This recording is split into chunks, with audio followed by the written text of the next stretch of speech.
Korang pernah dengar cerita pasal Raja Bersiung? Vampire Malaysia. Ni bukan cerita dongeng tau. Ni cerita betul. Aku Wan Daud, jom aku spill. 1000 tahun lepas, sebelum kerajaan Melaka ada satu kerajaan terawal yang paling lama dekat Asia Tenggara ni. Kerajaan Kedah Tua, Kataha. Benda ni mula dengan satu family. Ada raja tua dan ada 2 orang anak lelaki. Yang sulung nama dia Drashta, dia ni boleh menilik masa depan, dan adik dia pula nama Yong. Pasal Yong ni, jap lagi aku cerita.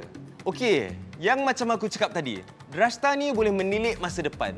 Dan dia boleh menilik masa depan untuk memastikan kemakmuran negara Kataha. Tapi, dia juga boleh menilik benda yang buruk terjadi. Jadi dia dapat melihat Kataha ni bermandian darah. Jadi bila dia nampak benda ni, dia takut, dia gelisah, dia tak boleh duduk diam. Jadi apa dia buat? Dia minta tolong dengan Raja Jin.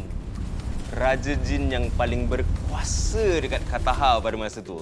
Raja Jin ni licik. Dia kata dia boleh tolong, tapi dengan satu syarat.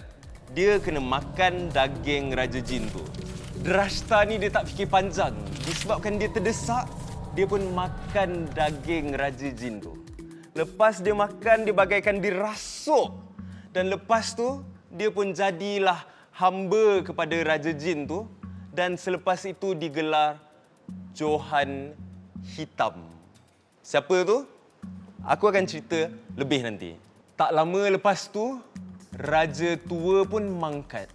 Dan bila dia mangkat, maka Yong dinaikkan pangkat menjadi Raja Kataha. Bila Drashta dapat tahu, confirm tak puas hati. Jadi dia pun minta tolong Raja Jin buat satu helah untuk jatuhkan Yong. Apa yang dia buat? Dia minta darah Raja Jin ni, dan kemudian darah ni dia minta tolong dayang istana untuk jamukan dalam makanan Yong. Bila Yong makan je, tumbuhlah siung yang panjang, maka lahirlah Raja Bersiung. Aku rasa kisah Raja Bersiung ni ada kaitan dengan kehilangan atuk aku. Mungkin mayat atuk aku hilang tu kena curi dengan Raja Bersiung? Jap. Kau nampak apa yang aku nampak? Kau nak tahu lebih lagi? Aku cerita next episode. Wan Daud, logging out.